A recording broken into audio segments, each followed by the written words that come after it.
वालेकुम दोस्तों, उम्मीद करती हूँ आप सब लोग खैरियत से होंगे और मैं भी बिल्कुल ठीक हूँ। अफगान शहरियों से मुतल्लिक हम लोग बात कर रहे थे और आप लोगों का बड़ा अच्छा फीडबैक आया और जिसका जो है वो मैं आपको शुक्रिया अदा करती हूँ। बहुत बेशतर जो हमारे पाकिस्तानी भाई हैं उन्होंने कहा है कि अफगानियों की जो तादाद है ख़ासतौर पर केपी में काफ़ी तजावज़ कर गई है और इस हवाले से कोई इकदाम फ़िलहाल नज़र नहीं आ रहे हैं। बिल्कुल ऐसा ही हो, खासतौर पर हरीपुर की बहुत बुरी हालत है और केपी की बहुत बुरी हालत है, जिस तरह की मुझे कमेंट्स के ज़रिए पता चला। और इरफान कियानी साहब का जो कमेंट था वो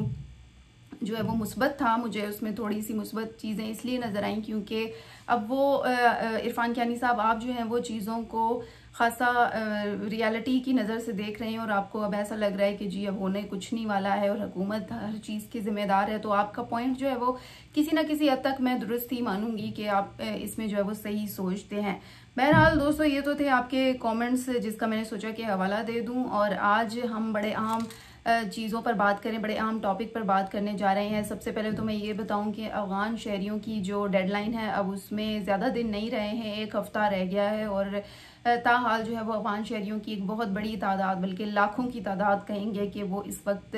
मौजूद है। ख़ास तौर पर इस्लामाबाद की मैं बात करूं तो यहाँ पर एक पार्क है जिस पार्क में वो लोग रहाइश पजीर हैं, लेकिन अगर उनसे आप बात करने जाएं तो वो कहते हैं कि जी हम लोग यहाँ मजबूरी से रह रहे हैं और हमें जो है वो ना निकाला जाए। उसमें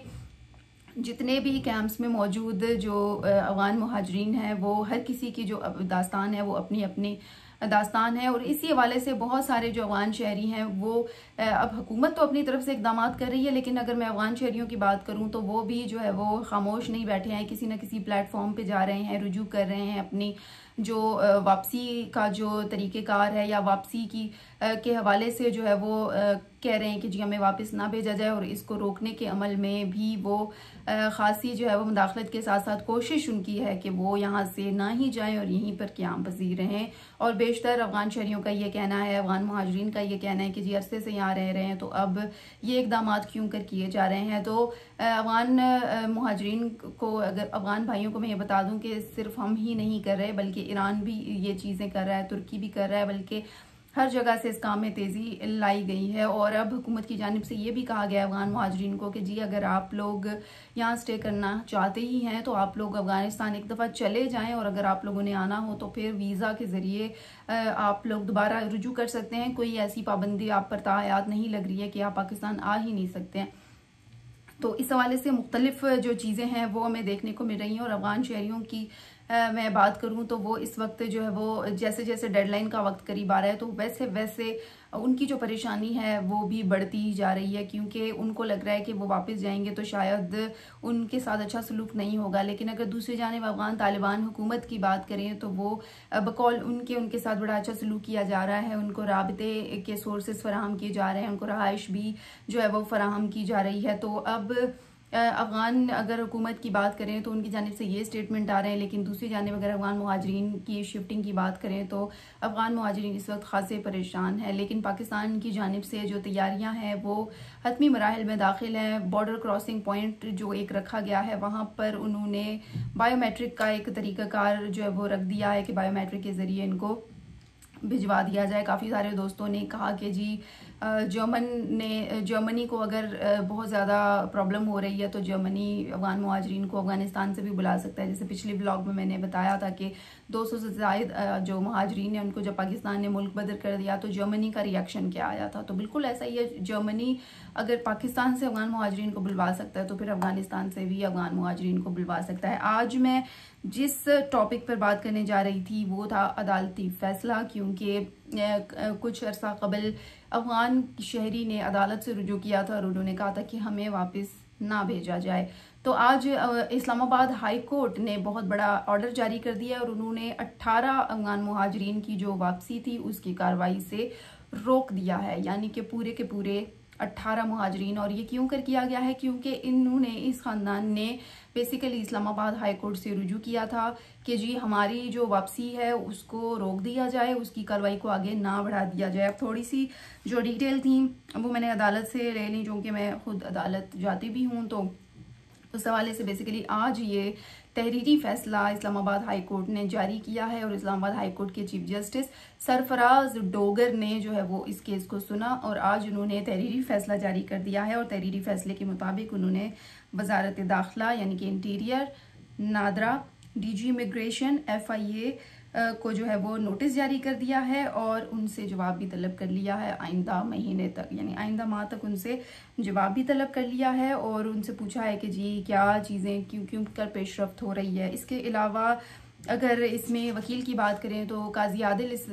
केस में पेश हुए हैं और दरख्वास्त का मैं आपको बताऊंगी कि बेसिकली दरख्वास्त थी क्या, इसमें मौक़िफ़ क्या अपनाया गया। तो ऑर्डर जो है वो ये दिया गया है। पहले तो मैं अदालती ऑर्डर डिस्कस कर लूँ। हुकूमत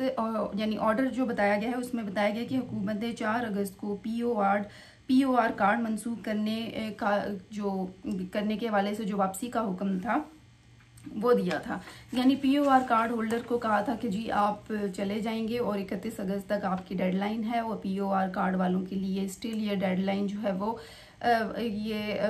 रखी गई है और 31 अगस्त लास्ट है। POR कार्ड होल्डर जो है वो यहाँ से चले जाएंगे। दूसरा, इस दरख्वास्त में फजलुर रहमान नामी शख्स थे जो दरख्वास्त गुजार थे, उन्होंने बेसिकली इस्लामाबाद हाई कोर्ट से रुजू किया था और उनका ये मौक़िफ़ था कि 2008 में तमाम कानूनी तकाज़े पूरे करने के बाद उन्होंने शहरियत की दरख्वास्त दी थी और उस दरख्वास्त पर कोई फ़ैसला जो है वो नहीं दिया गया, यानी कि वो पाकिस्तान की शहरियत हासिल करना चाहते थे लेकिन उस दरख्वास्त पर कोई भी फ़ैसला नहीं आया। तो उन्होंने कहा है कि इस कार्रवाई को रोक दिया जाए क्योंकि वो पहले भी कानूनी तकाज़े पूरे करने के लिए जो है वो आते रहे हैं लेकिन उनको मुस्बत जो जवाब है वो नहीं मिल सका है। तो इस हवाले से जो है वो चूँकि कोई फ़ैसला नहीं आया पहले और वो पहले चाहते थे कि कानूनी कार्रवाई के ज़रिए उन्हें शहरियत मिल जाए, तो उन्होंने अदालत से जो है वो अपील की कि इस मामले को देखा जाए, जिस पर अदालत ने इस मामले को रोक दिया है और आइंदा समाअत पर हुक्म दिया है कि जितने फरीकैन हैं जिनको नोटिस किया गया है, जिसमें नादरा है, FIA है, DG इमिग्रेशन है, वो पैरावाइज कमेंट्स जो है वो जमा करा देंगे क्यों कर जो चीज़ें थी ये नहीं की गई। और उसके अलावा इन्होंने कहा है कि इस दरख्वास्त पर मज़ीद कार्रवाई नहीं होगी और 18 सितंबर को जो है वो अदालत ने कहा है कि इस दरख्वास्त को हम दोबारा सुनेंगे और जो फरीकैन हैं इस दरख्वास्त में जिनको ये हुक्म जारी किया गया है वो अदालत में पेश होंगे, अपने पैरावाइज कमेंट्स जो है वो जमा करवाएंगे। यानी कि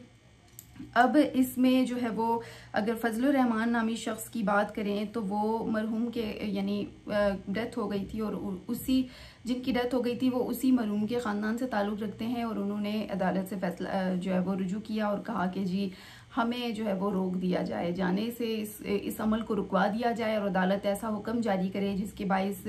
जो इदारे हैं वो इस मामले को रोक दें। अब ये बहुत बड़ा सवाल जो है वो यहाँ पर खड़ा हो गया है कि एक तरफ हुकूमत ने डेडलाइन दे रखी है 31 अगस्त की और अब 6 दिन बाकी हैं और 6 दिन कबल जो है वो हमें अब मुख्तलिफ चीज़ों का सामना करना पड़ रहा है। अब अदालत भी मुतहरिक हो गई है और अदालत ने भी जो अपना ऑर्डर है वो जारी कर दिया है कि जी 18 अफराद पर कोई कार्रवाई ना की जाए। अब इन 18 अफराद के साथ क्या होगा, क्या ये मुल्क बदरी में शामिल नहीं होंगे या फिर अगर इनके पास POR कार्ड है यानी तो फिर भी वो क्या उनको रोक दिया जाएगा या फिर जो माजी में उन्होंने शहरियत के लिए अप्लाई किया था तो इस बुनियाद पर भी उन्हें क्या रोका जा सकता है। तो इस हवाले से अब काफ़ी ज़्यादा सवाल तो खड़े हो गए और इस्लामाबाद हाई कोर्ट ने अपना ऑर्डर भी दे दिया है। डेडलाइन 31 अगस्त है और 31 अगस्त के बाद ही आइंदा माह 18 तारीख को ये केस दोबारा से टेकअप होगा और फिर जो है वो